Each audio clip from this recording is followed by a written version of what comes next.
How do you lose $5 trillion? Easy. Convince an entire nation that you've got the hottest stock on Earth, and then watch it all go up in smoke. Hey, this is Coinrad, and today we're taking a guided tour through history's biggest, boldest, and flat-out dumbest scams. We're counting down the 7 greatest financial scams of all time, from fake lattes to trillion-dollar bubbles. All right, grab your audio guide and shuffle into Gallery 7. Number 7. Luckin Coffee, 2020, China. Picture this. China's version of Starbucks, exploding onto the scene. Stores popping up on every corner, apps buzzing with mobile orders, and investors frothing like a cappuccino. By 2019, Luckin Coffee looked unstoppable. In less than 2 years, it had opened more than 4,000 stores, more than Starbucks itself in China. But here's the twist. The company was juicing the numbers like a dodgy smoothie bar. Executives literally made up about $300 million in fake sales to make growth look insane. Employees were ordered to create phony transactions. On paper, stores were booming. In reality, some outlets were emptier than a Tuesday night karaoke bar. Investors thought they were buying into the next Starbucks. Instead, they got a pumpkin spice scam. When short sellers exposed the fraud, Luckin's stock price collapsed like a soggy croissant. Its market cap plunged $11 billion. The CEO was fired, the stock was booted off NASDAQ, and regulators slapped fines on the company. Number 6. Wirecard, 2020, Germany. Step into Gallery 6 and behold Germany's pride and joy of fintech, a shiny payments processor called Wirecard. For years, it was hailed as Europe's tech champion, the company that could go toe-to-toe with PayPal and Visa. Politicians praised it. The German stock market added it to the elite DAX index. Investors cheered it on as the poster child of European innovation. Except, there was one tiny issue. About 1.9 billion euros, supposedly held in bank accounts in the Philippines, didn't actually exist. It was monopoly money. Wirecard's auditors kept signing off the books. Regulators looked the other way, and the CEO strutted around like a rock star. The company insisted everything was fine, even suing journalists who questioned them. But when investigators finally checked, the cash was gone. Not stolen. It just had never been there. The fallout was brutal. The CEO resigned, executives were arrested, and $24 billion in market value evaporated overnight. Germany's entire financial reputation took a hit. The best part? Regulators didn't go after Wirecard at first. They went after the journalists who reported the fraud, accusing them of market manipulation. Turns out, the only manipulation was inside Wirecard's own balance sheet. Number 5. Charles Ponzi, 1920, USA. Welcome to Gallery 5. The exhibit so famous it gave us the word Ponzi scheme. In 1920s Boston, Charles Ponzi told investors he had discovered a genius loophole. He claimed he could buy international postal coupons cheap in Europe, then sell them at a profit in the US. In the US, returns of 50% in 45 days sounded incredible, because they were. Ponzi wasn't actually making profits. He was paying old investors with money from new ones, the classic rob Peter to pay Paul setup. At its peak, he was raking in millions of dollars every week. He even bought a mansion with air conditioning and a heated swimming pool. Pure luxury for the 1920s. Why did people fall for it? Greed, yes, but also trust. Ponzi was charming. He wore fancy suits, drove flashy cars, and made investors feel like they were part of something exclusive. If your neighbor got rich with Ponzi, you wanted in too. But pyramids don't last forever. When new money slowed down, the whole scheme collapsed. Investors lost about $20 million, roughly $300 million in today's money. Thousands of ordinary people were ruined. And Charles Ponzi? He went to jail, got deported, and eventually died broke in Brazil. And his name is now permanently attached to the world's most basic scam. Number 4. OneCoin, 2014 to 2017, Bulgaria. In Gallery 4, we find what might be the world's most brazen cryptocon, OneCoin.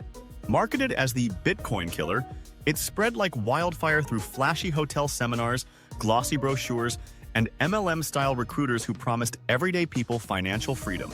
The pitch was irresistible. Bitcoin had just exploded, and everyone wanted in on the next big thing. OneCoin promised you could get rich simply by buying education packages that came with tokens for mining this new digital currency. People in more than 170 countries signed up, thinking they'd struck digital gold. Here's the problem. There was no blockchain, no coin, nothing. OneCoin was basically a PowerPoint presentation with a login screen. The system didn't even use real cryptography. People were literally buying numbers in a database and calling it crypto. But the hype machine worked. From Europe to Asia to Africa, millions piled in. Some families sold homes to invest. Whole communities recruited neighbors and friends.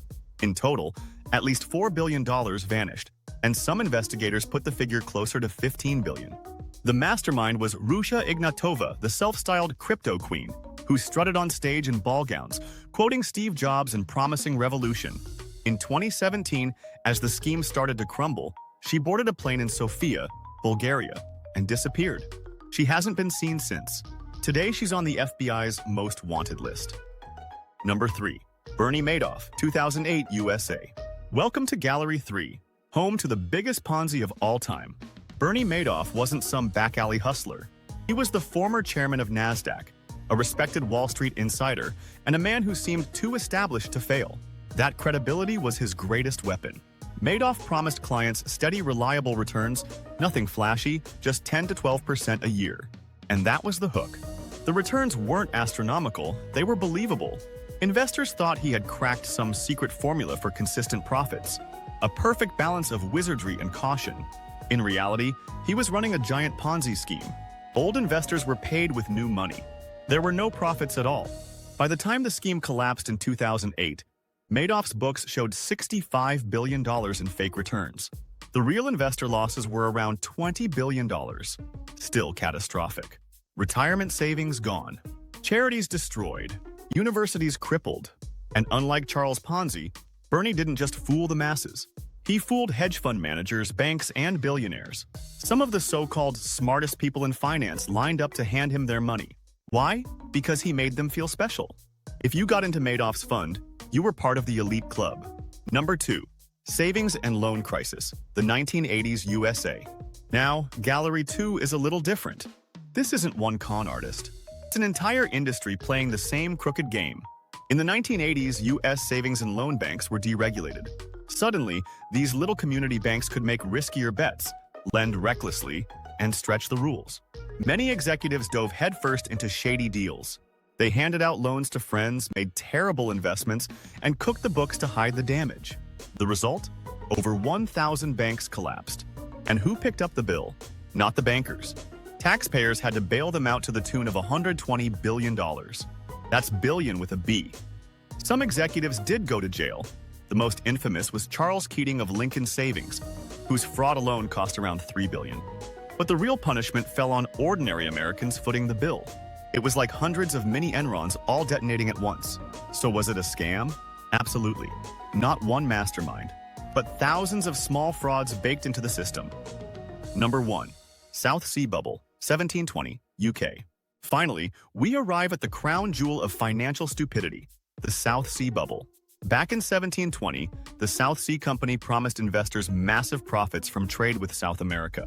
Never mind that Britain was at war with Spain, who actually controlled South America. The hype was irresistible. Politicians, aristocrats, and even Isaac Newton poured money in.